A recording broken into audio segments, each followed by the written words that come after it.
What's going on, everybody? Welcome back to the PrimeTime Patriots podcast. As always, I'm your host, Jake Mott, here on this Monday to break down what was a great win for the New England Patriots, probably their best game of the season so far. They beat Cleveland in Cleveland, 38-15. Great day for the Patriots, offensively, defensively. Spoiler alert, there is no ugly in today's video. It's just going to be the good and the bad, and the bad's pretty short as well. So it should be a quick video. A lot of great stuff to go over, so let's hop right into it. We'll start with the good. First and most obvious good, Bailey Zappi had a day, absolute day. 24 of 34 passing, 309 yards, 2 touchdowns, 50% on third down. Threw it to 7 different receivers in this game. 4 of them had over 60. We'll talk about those guys coming up in a second. What a day for Bailey Zappi, right? And the first thing, obviously, that comes to mind, this isn't your starting quarterback. It's going to stir up some stuff. I am still of the firm opinion, I think this was a great game, and this is huge for Bailey Zappi, and it absolutely puts to bed any sort of idea of keeping Brian Hoyer.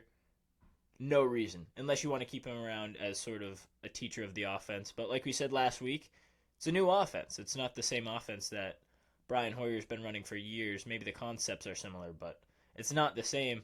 Don't really see a lot of value in Brian Hoyer at this point if you know you can get this out of Bailey Zappi. Great day for the kid. Did everything he was asked to do. Again, the reason I think Mac Jones, at his best, provides a much higher ceiling than Zappi. I think his arm talent is better. I think he's more accurate. Just a bunch of things. I think, most importantly, this is going to light a fire under Mac's ass, right? He's hearing all this talk, too. He is going to start when he is healthy. Period. Unless Bailey Zappi plays for 2 or 3 more games, puts up 300 yards in all of them, and they win every game in convincing fashion, this is Mac Jones' job to lose.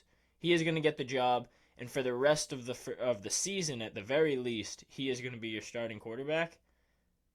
I think all it's really going to do is encourage him to be safer with the ball, encourage him to take less risks.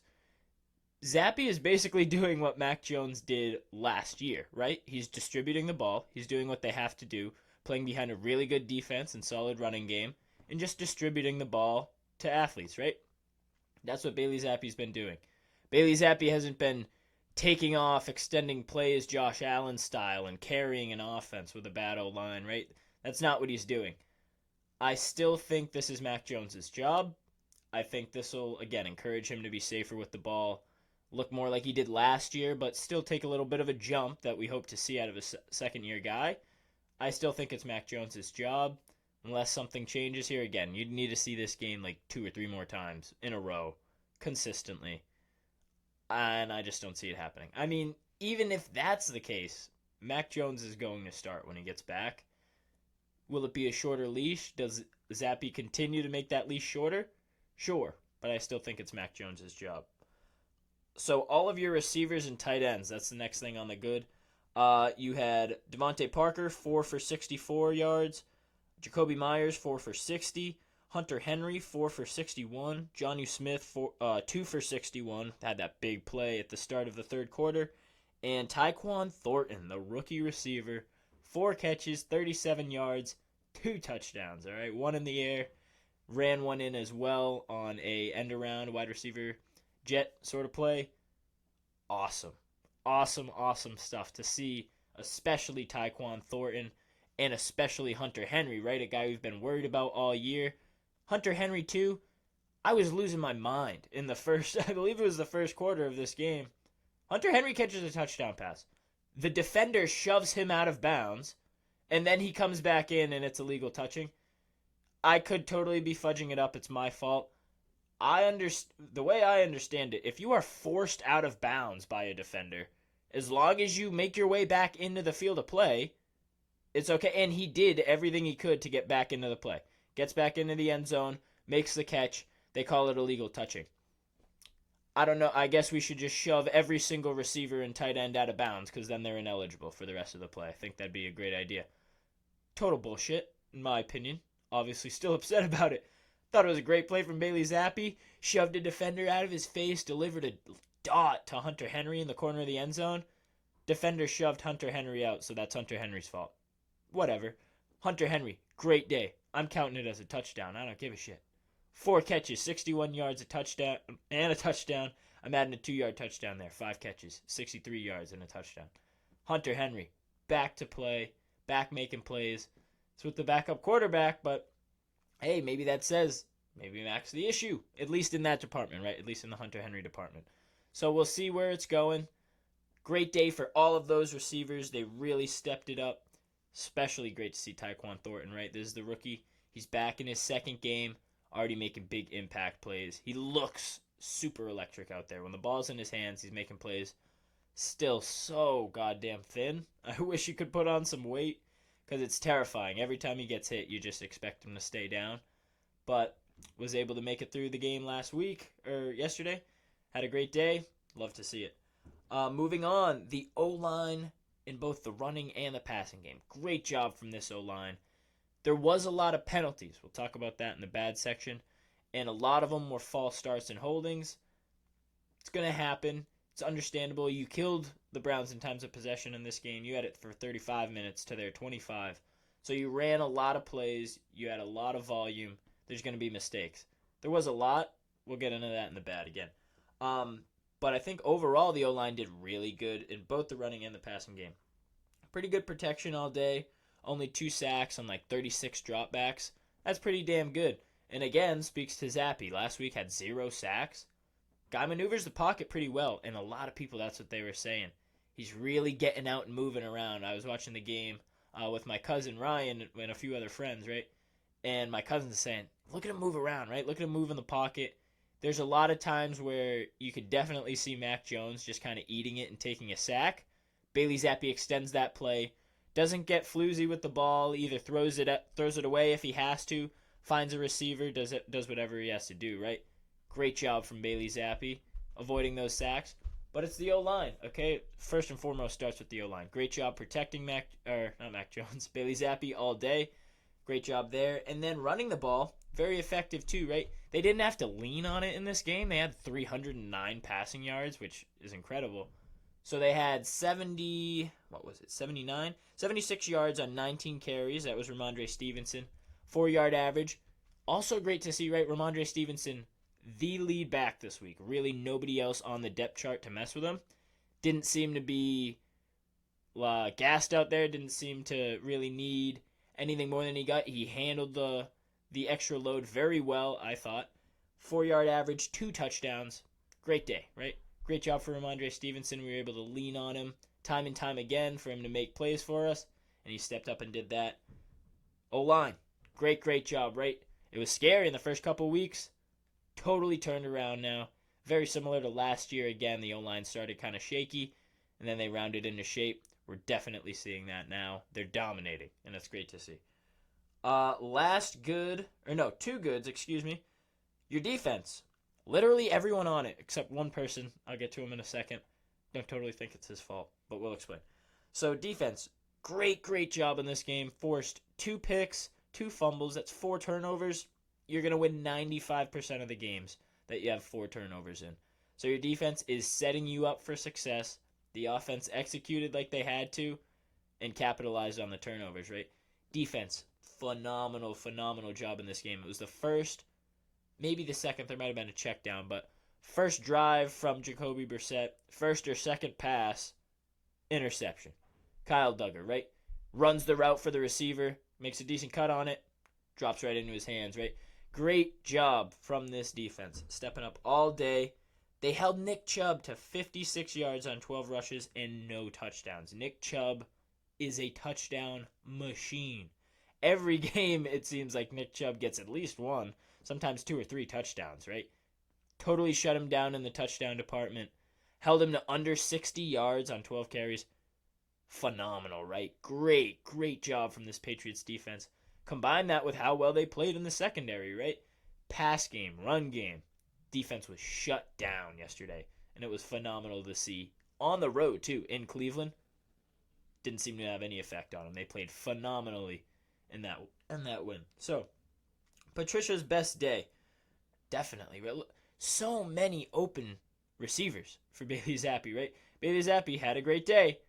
A lot of throws that you or me could have made, right? These receivers were open on a lot of these plays.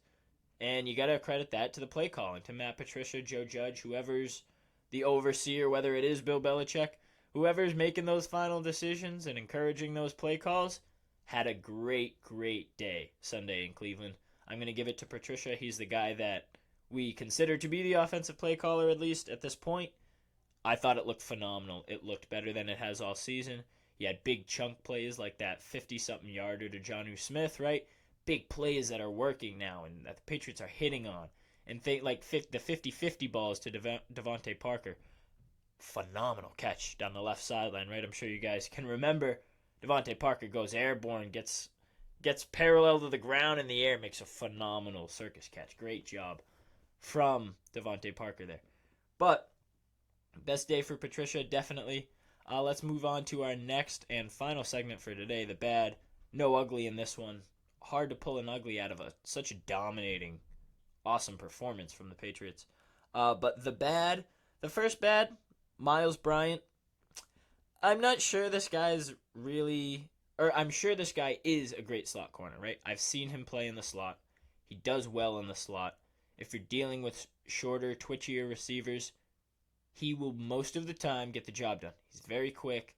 He makes decent cuts on the ball, on low trajectory throws, and he does a decent job, right?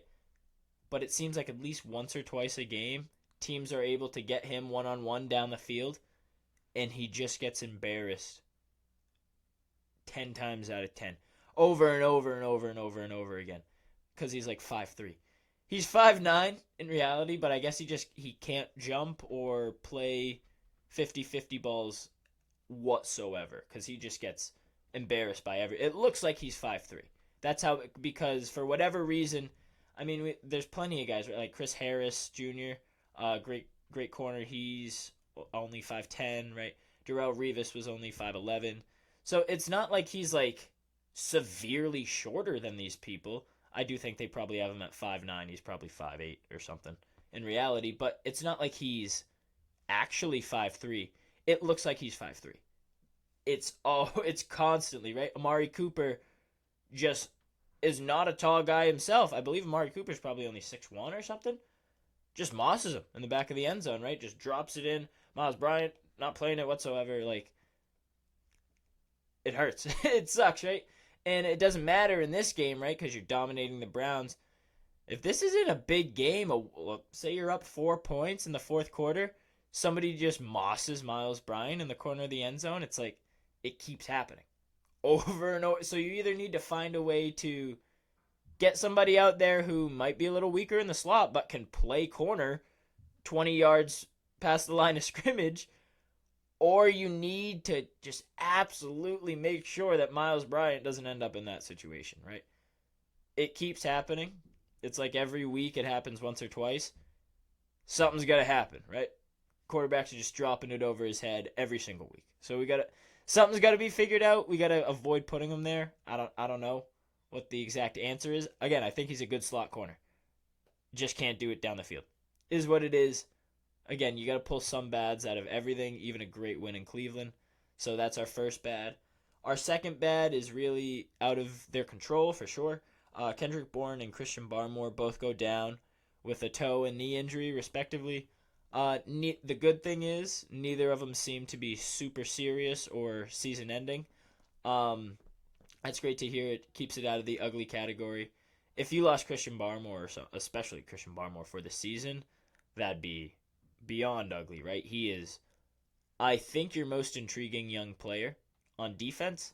The only other one, I mean, Jack Jones. You can say Jack Jones now, I forget, because he's a rookie. But Christian Barmore, especially in terms of that front seven, the standout young player, for sure. Judon, again, getting up there in age. Barmore's that next guy. Those are the two people you have to worry about when you play the Patriots on their front seven, is Barmore and Judon. So you hope that he can get back as soon as possible, but you want him to be healthy. He is a long-term guy. You don't want to force him back this year. I don't think anybody in New England thinks you're competing for a Super Bowl. There's no reason to risk bringing Barmore back too early. Kendrick Bourne, sucks, right? I'm a big Kendrick Bourne fan as a person. I think he's a great dude. He's super funny, charismatic. Hasn't had a shitload of production this year, so it's not the end of the world, right? Again, we saw a great day from Tyquan Thornton here. Didn't see virtually any Nelson Aguilar. Probably good. But he's on the roster, right? So you have depth at the receiver position. You can afford the Kendrick Bourne injury. It sucks, but you move forward. Again, doesn't seem serious, just his toe. I don't know if he broke or what he did, but if it is just a toe, it shouldn't be extremely serious. Should be back this year. But yeah, that basically wraps it up, guys. There's no ugly to go over. I know I said last week there's always something ugly. There wasn't this week. Last week it was, I believe, Hunter Henry or somebody like faded back into non-existence. Everybody stepped up today. 7 different receivers caught passes, but every receiver stepped up. The running game stepped up. The O-line stepped up. Bailey Zappi, the backup quarterback, stepped up. I say backup for now. Who knows, right? I think it's Mac Jones. But defense, phenomenal job across the board. Everybody, even Miles Bryant, right? Who cares? We get mossed at the end of the game. It's over, right? So who cares? Great job all around from this Patriots team. By far their best win, best game of the season, best 60 minutes of football. It was so fun to watch, right? Watched this at my friend's house in a packed basement. It was a great time. It was phenomenal. It felt like the old school Patriots just taking advantage of the other team's mistakes and mishaps, dominating on the O-line and D-line, just causing problems for the other quarterback, right? So it was a classic Patriot win. Let you know we still have it. It's great to see. Super encouraging for everybody here in New England and any Patriot fan anywhere. So, thanks again, guys, so much for tuning in this week. I missed the pregame again. I suck. My fault. No excuses, right? I got to come out with that next week. So, hopefully, that will be out on Friday or Saturday. But thanks again, guys, for tuning in. Big Patriots win in Cleveland. We'll be tuning in next week to break down next week's game as well. So, thanks so much, guys. Go Pats.